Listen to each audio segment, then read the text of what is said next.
If you're a coach or agency selling something high ticket, at some point you've probably thought about using YouTube to get more clients. And then you realize that you needed a lot of views to get clients from it. And while views help, there's something you need to realize about it. Because with a high ticket offer, around 500 to 1,000 views can get you 1 to 3 clients if you're doing the right things. And I know because I use these foundations to generate leads and clients for my own business, as well as other creators who use this to bring 6 to 7 figures per year. So in this video, I'm breaking down the full process to creating videos that sign clients. From the idea, packaging, scripting, to the recording, the editing, and SEO. So every video you create from now on actually works towards getting you clients and building that client generating asset. So let's get into it. But before anything else, you need to get this into your head. Views are not the goal. Clients are the goal, and views are just a byproduct. Because the thing is, most people obsess over view count because that's the only number YouTube shows you front and center. And when they see a small B2B or B2C channel, they think they're doing bad. But if you're doing high ticket, then a couple hundred or thousand views from the right audience can outperform someone else's 50,000 views from the wrong audience. Just take these channels for example. This channel here sells remote closing coaching and averages 1 to 2,000 views per video. And if you check his payment processor, which is WOP, you can see he's at least making $100,000 per year. And that's not even counting payments from Stripe or other platforms. But then there's also Spencer Polly, who sells a mix of info product with coaching,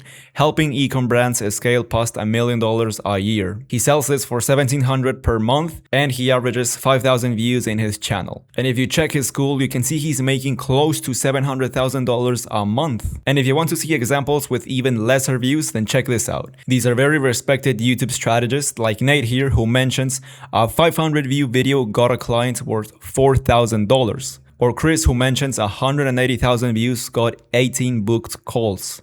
So as you can see, for B2B or B2C YouTube, you don't need tens or hundreds of thousands of views to get clients and scale. You just need enough from the right amount of people. And by the way, I'm not saying to aim for low views on purpose or that getting a lot of views is bad, because getting a lot of views from the right people is obviously good. For example, like Tyler mentions here, a video with near 400,000 views got $70,000 cash collected. What I'm trying to say here is that even with a low baseline, you'll still get amazing results fairly quickly. YouTube is just that great. So if you weren't aware of this, then right now is the time to change your mentality on YouTube, because next off, you'll learn how to create content that does exactly that. Alright, so step 1 is to decide your content funnel stage. Because before you even think about a video idea, there's one decision you need to make first. What type of video are you creating? Because not every YouTube video has the same goal. There are 3 types: top of funnel, middle of funnel, and bottom of funnel. Top of funnel is your broad content. These get you the most views. For example, videos like how to start e-com in 2026 if you sell an e-commerce coaching program, or how to set up an email outbound campaign in Apollo if you're a cold email agency. So these are basically how-tos on a broad topic of the niche, and they get you the most views and bring new people into your world. But on their own, they don't quite convert viewers directly into clients. But then we have middle of funnel, which is similar to top but more specific to the niche. Things like how I increase Shopify conversion rate, or the best cold email follow-up sequences. And this is the type of content that warms a viewer into going further down your funnel, gaining even more trust. But then comes bottom of funnel. This is your client case studies and results videos. This is what actually takes a warm viewer and pushes them to book a call. So simple as that. And if you're brand new on YouTube, then I highly recommend you to lean almost entirely on top of funnel to get your channel moving. And as you build up your videos, you need to start mixing in middle and bottom of funnel. As a rule of thumb, aim for roughly 60% top, because that's what keeps the channel growing, and 30 and 10% middle and bottom, as that's what will convert the viewers into clients. And also, something I really want to point out is that having a top of funnel video doesn't necessarily mean it will get more views than a middle or bottom video. Heck, even a bottom could surpass a top one. And all of this will ultimately depend on the video idea and packaging, which is what I'm about to cover next. So step 2, the video idea. Once you know what type of video you're making, either top, middle, or bottom, then the actual idea is very simple. You just have to find the real problem your ICP has. And I know you've probably heard this advice many times, but just keep listening, because the idea alone isn't enough. But first off, let's figure out how to come up with these ideas. For example, if you're a Facebook ads agency, a real problem your ICP has might be that they don't know how to set up a Facebook ads campaign. So your video idea here could be how to set up a Facebook ads campaign. This seems simple, right? But here's the thing, that raw idea is boring and bland. And I'm not saying it won't get any views, but our goal here is to always maximize the amount of reach an idea could have, which is where the packaging step comes in. So this is step 3, and this is the most important step in the entire process. Packaging is basically your title and thumbnail, and you just have to think about this like when you think of a book. The content in the book can be incredible, but if the cover is bad, then nobody will pick it up. Same thing happens with YouTube. Your idea can be amazing, but if your title and thumbnail are weak, then nobody will click on your video and you might as well not have posted it. So here's how to do great packaging that's actually proven to work instead of just guessing. The way to nail this is with real data, not with guesswork. So first, get a Chrome extension called vidIQ or 1 of 10, and these overlay an outlier score on every YouTube video. So for example, a 3x score means that the video performed 3 times better than the average on that channel, and those are the type of videos you want to study. From there, you basically want to build 2 lists. One from outlier videos in your same niche and another from an adjacent niche. And to do this, you just search for your video idea or niche in the YouTube search bar and gather all of the outliers up. Then for your first list, just pull out the specific keywords and thumbnail elements that keep repeating. For example, here we can see that Facebook ads 2026, Facebook ad 2026, best, max, and those keywords repeat. And for the thumbnail, everything that repeats is the faces and the Meta or Facebook logos. And for the second list, just extract the actual title and thumbnail formats, not elements, but formats. For example, for our adjacent niche list, which in this case is called email, we can see that the format that repeats for the thumbnails is a face on the side and on the other side some text and underneath an element. And for the titles, we can see that the format that repeats is I, action, big number, niche, time frame, and then 2026 or here's how. Then you mix the specific elements into the format to create your title and thumbnail. And this is how that would look like for our example of a Facebook ads agency. So boom, I went ahead and created this thumbnail. As you can see, there's a big face on the side with this text and this FB ads campaign screenshot with the logo and a whitish background. And I also created this title, I ran 100 Facebook ad campaigns to find the best setup. Copy me. So as you can see, this packaging takes elements and formats from both of these lists, which is the goal and what works. So yes, that's how you build a validated title and thumbnail backed by real data to maximize your raw video idea to the fullest. Now, of course, there's also other things to keep in mind and other methods to use. But if you're just starting with YouTube and want a real strategy to grow, then this will do wonders. But after this, you might be thinking, what happens when someone clicks on your video? Because getting someone to watch throughout is the second most important thing. And this is where scripting comes in. Every video has 3 parts: the hook, the body, and the outro. First off, for the hook, just keep it around a minute, write it word for word, make it super simple if it's B2B, and make it more elaborated if it's B2C. And most importantly, make sure it does these 4 things. 1. Confirm to the viewer that they clicked on the right video. 2. Call out their problem or objection. 3. Include some proof.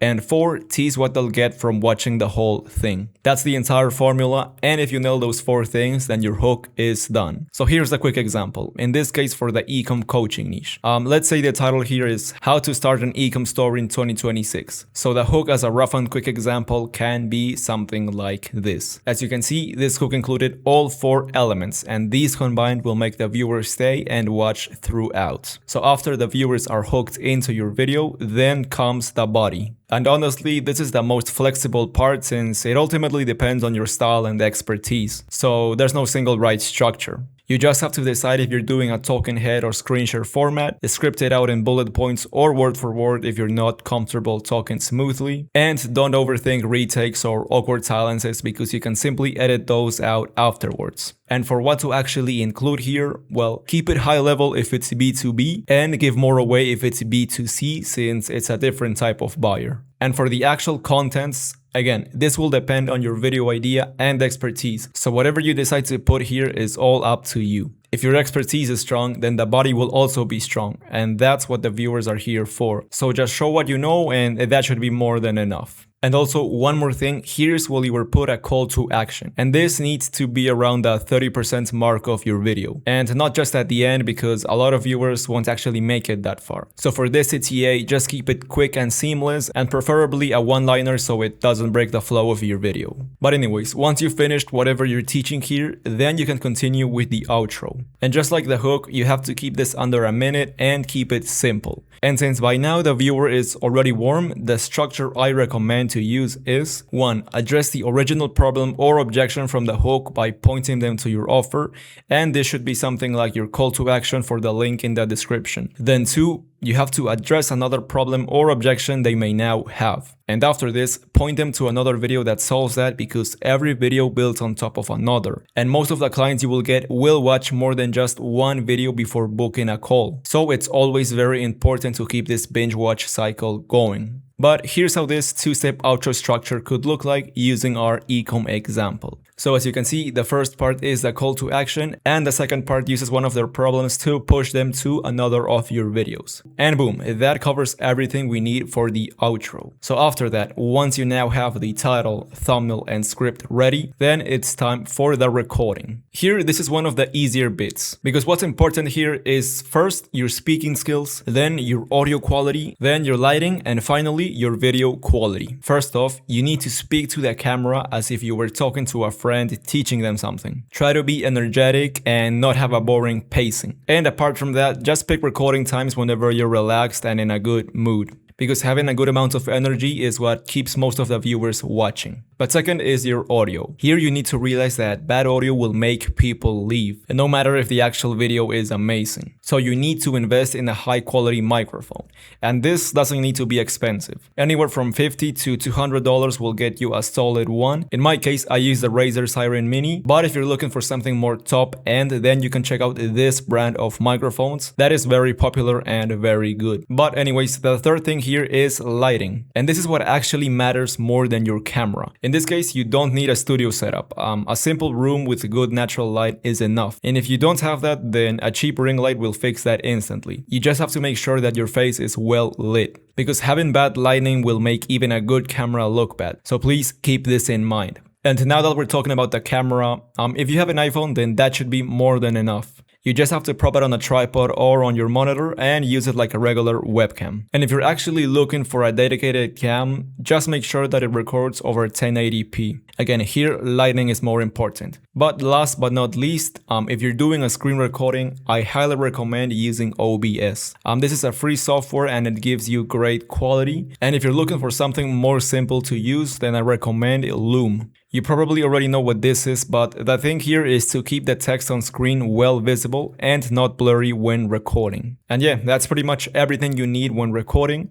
So now the next step is to edit what you just made. So for editing, here your main goal is to add visuals where they actually help explain a point or keep the viewer engaged. And of course, to remove any imperfections like silences or retakes. And where most of your editing will go is on the hook. For B2B, you want to keep it very simple. Just put in a few visuals and motion graphics, because the spotlight here will mostly be your actual speaking. But for B2C is where this gets a bit trickier, as it's a different type of viewer. So you have to use more aggressive cuts, like switching between visuals every 2 to 5 seconds, using less of your actual face cam, and using more sound effects. So in short, it has to be similar to creating content for a short form platform. But that's just for the hook, because for the body, it's much simpler, either for B2B or B2C. If you're sharing something on screen, then that should do the heavy lifting or visuals. But if you're just doing a talking head, then you can add visuals here and there, just when it's really needed. And for the outro, here since the viewer is already locked in, then for B2B, you pretty much don't need any visuals. But for B2C, you kind of want to keep it like the hook, just a little bit less elaborated. And this is so they pay more attention to what you're gonna say. And that's basically it for editing. Ideally, you will hand this off to someone else, as it's a very time-consuming and technical part of the process. But once you have this, then your whole entire video is ready to be posted. But before that, there are some things we need to prepare, and this is your description and SEO. For the description, the only thing that matters is having your CTA link as the first thing on top. And then underneath, a quick summary of what the viewer will get if they watch the video. And anything else like social links will go below that. Just make sure to add an empty line after your CTA link so it's the main focus of the description. That's it. Then for the actual SEO, well, this is basically what you've already built. So this is mostly your title and your description. Your title already came from all that heavy research we did in the first steps, and your description came from the video, which came from that heavy research as well. So in this case, your SEO will link back to the first steps we did, which is why now you pretty much don't have to do anything apart from that small summary. And that's one of the reasons why those first steps are the most important, because SEO is what makes your videos easier to be found. But anyways, once you have both of these, then your video is ready to get posted. Anything else like doing tags, specific posting times, or secret settings are just fluff and don't actually help the video. Well, actually timestamps do help a bit for SEO, but I recommend to only include that if your video is over an hour and quite technical, or else it'll just hurt your watch time. The actual important thing now is that you stay consistent, because YouTube is a consistency game. So you need to post at least once a week. You need to understand that a channel with just 1 or 2 videos is basically useless, but a channel with multiple videos posted and getting updated regularly becomes one of the best assets your business can have, because every video will work together like a world-class salesperson that never stops. But yes, that's the full process. In this video, we've covered the content funnel types, the video ideation, the packaging, the scripting, recording, editing, SEO, and posting. We covered everything. So if you follow everything in this video, you will get results from YouTube, and I have no doubt about that. But if you'd rather have everything handled for you, so you just record for 1 to 2 hours per week, then we can help with that.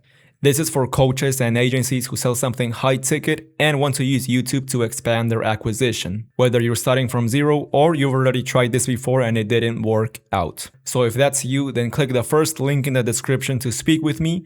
And if you still think you need a ton of views to get clients on YouTube, then check out this video I made where I explain how I got only a measly 2 clients from 180,000 views on my other business and channel. So thank you for watching, and I hope you liked this video.